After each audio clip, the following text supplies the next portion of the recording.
ಬೀದರ್ನಲ್ಲಿ ಬಿಜೆಪಿ ಅಭ್ಯರ್ಥಿ ಕೇಂದ್ರ ಸಚಿವ ಭಗವಂತ್ ಖೂಬಾ ಅವರು ಮತದಾನವನ್ನ ಮಾಡಿದ್ದಾರೆ. ಕುಟುಂಬ ಸಮೇತರಾಗಿ ಆಗಮಿಸಿ ಬಿಜೆಪಿ ಅಭ್ಯರ್ಥಿ ಭಗವಂತ ಖೂಬಾ ಅವರು ಮತದಾನವನ್ನ ಮಾಡಿದ್ದಾರೆ. ಬೀದರ್ ಜಿಲ್ಲೆಯ ಔರಾದ ಪಟ್ಟಣದ ನಳಂದ ಹೈಸ್ಕೂಲ್ನ ಮತಗಟ್ಟೆ ಸಂಖ್ಯೆ 84ರಲ್ಲಿ ಇವರು ಓಟನ್ನು ಹಾಕಿದ್ದಾರೆ. ಅನೇಕ ವಿಷಯಗಳಲ್ಲಿ ಯಾವುದು ಗೊಂದಲಗಳು ಇರಲಾರದೆ ಚುನಾವಣೆ ಮುಕ್ತಾಯವಾಗುವುದು ಸಾಧ್ಯ. ಹೀಗಾಗಿ ಎಲ್ಲವೂ ಪ್ರತಿ ಬಾರಿ ಒಂದೊಂದು ಭಿನ್ನನೇ ಇರ್ತದೆ. ಯಾವುದು ಇವತ್ತಾಗಿದೆ ಒಂದು ಚುನಾವಣೆ ಸೇರಿ.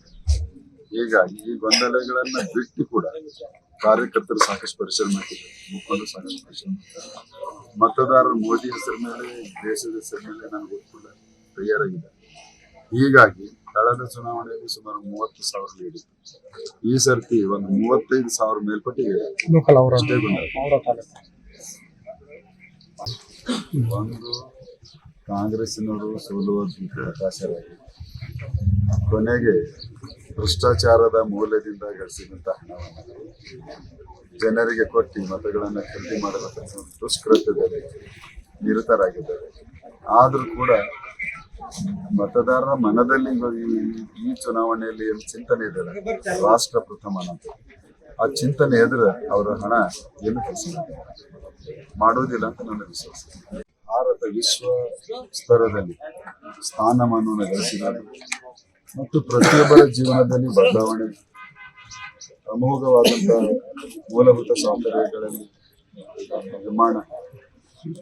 ಹೀಗಾಗಿ ಪ್ರತಿಯೊಬ್ಬರಿಗೂ ಸರಿ ಅಭಿವೃದ್ಧಿಯ ಕಡೆ ಮುಖ ಮಾಡಿ ಜನ ಮಾಡ್ತಾರೆ. ಅದು ಕೇವಲ ಭಾರತೀಯ ಜನತಾ ಪಕ್ಷ ಮಾತ್ರ. ಸರ್, ನೀವು ಇಷ್ಟೆಲ್ಲ ಮಾಡಿದ್ರು ಖೂಬಾ ಏನ್ ಮಾಡಿದಾರ ಅಂತ ಎಲ್ಲ ಕಡೆ ಇದಾಗ್ತಾ ಇದೆಯಲ್ಲ, ಅದು ಏನು? ನನ್ನ ಮೊದಲು ಏನ್ ಮಾಡಿದ್ದಾರೆ ಅನ್ನೋರಿಗೆ ನನ್ನ ಕಾರ್ಯವ್ಯಾಪ್ತಿ ಅರ್ಥ ಮಾಡಬೇಕು. ನನ್ನ ಜವಾಬ್ದಾರಿ ಇತಿಮಿತಿಗಳನ್ನ ಅದನ್ನ ಮೀರಿಯೂ ಕೂಡ ಕೆಲವು ವಿರೋಧಿಗಳು ಏನ್ ಮಾಡಿದ್ದಾರೆ ಅನ್ನುವಂಥದ್ದನ್ನ ಸಹಜವಾಗಿ ಚುನಾವಣೆ ಪೂರ್ವದಲ್ಲಿ ಚರ್ಚಿಸುತ್ತಾರೆ. ಆದ್ರೆ ಸಾಮಾನ್ಯ ಜನರಿಗೆ ಕೇಳಿ ಎಷ್ಟು ರಸ್ತೆಗಳನ್ನ ಮಾಡಿದ್ದೀನಿ, ಎಷ್ಟು